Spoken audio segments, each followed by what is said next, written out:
Chapter 19. Elena could tell the great Samuel had given in. Samuel knew nothing good would come out of it if he kept fighting Emmanuel. Hence, he wanted to find an excuse to give in. In other words, Samuel was just a paper tiger. As the saying went, the more one owned, the greater the fear of losing everything.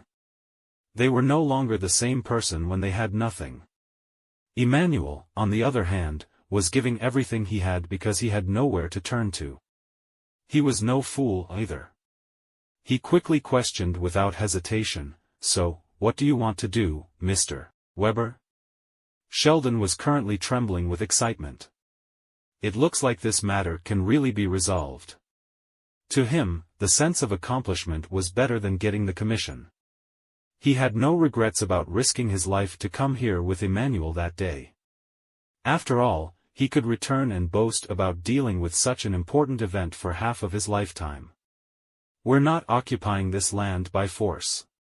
We just want to take back our friend's hard-earned money.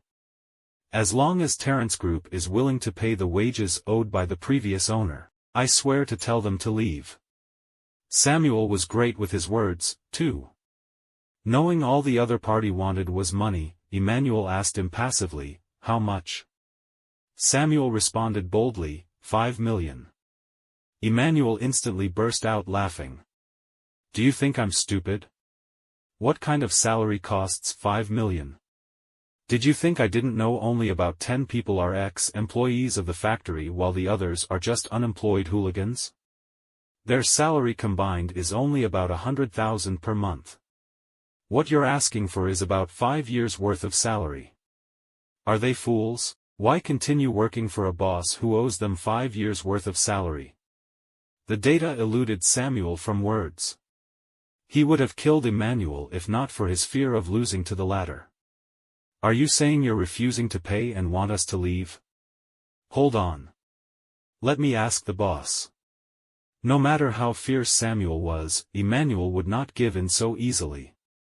If one did not know better, one would easily mistake Emmanuel for bullying the group of people.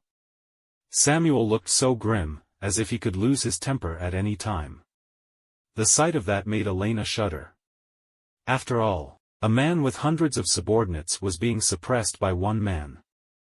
Meanwhile, Emmanuel gave Mackenzie a call. She was rushing over when she heard her phone ring. Seeing it was a call from Emmanuel, she felt oddly relieved. He's still alive. Even so, she answered it nervously, worried Emmanuel was calling for help. The moment she heard Emmanuel's words, her eyes widened in surprise. "What? Mr. Weber only needs 5 million to leave?" That amount was nothing to Terrence Group as compared to the profit they would earn from the project in the future. She would have agreed to it with no hesitation if Samuel had proposed that earlier. "Yes. I'll continue negotiating with them if you're not willing to pay." Emmanuel did not think Terrence Group should pay for that. Hence, he guessed Mackenzie would object. "Okay. I'll accept that." To his surprise, she instantly agreed to it. She even reminded Emmanuel not to anger Samuel further. Emmanuel furrowed his brows after hanging up. He was only pretending to look troubled. If he agreed to the proposal too quickly, Samuel and the others would think they could still raise the amount. Sure enough, Samuel thought the outcome was not in their favor by just looking at Emmanuel's face. He, too, did not want to keep fighting with someone as stubborn as Emmanuel. Thus, Samuel negotiated, 3 million if you insist on being calculative. My friend's time is precious, too. If Terrence Group is not even willing to pay 3 million, then let's stop collaborating. With that, he slammed his hand on the table. Clearly, he was at his limits. After all, money was the motivation for them to be involved in that industry. 3 million? Emmanuel continued to frown. Deep down, he was relieved to have helped save 2 million for his wife's company. This should be enough to prove my worth.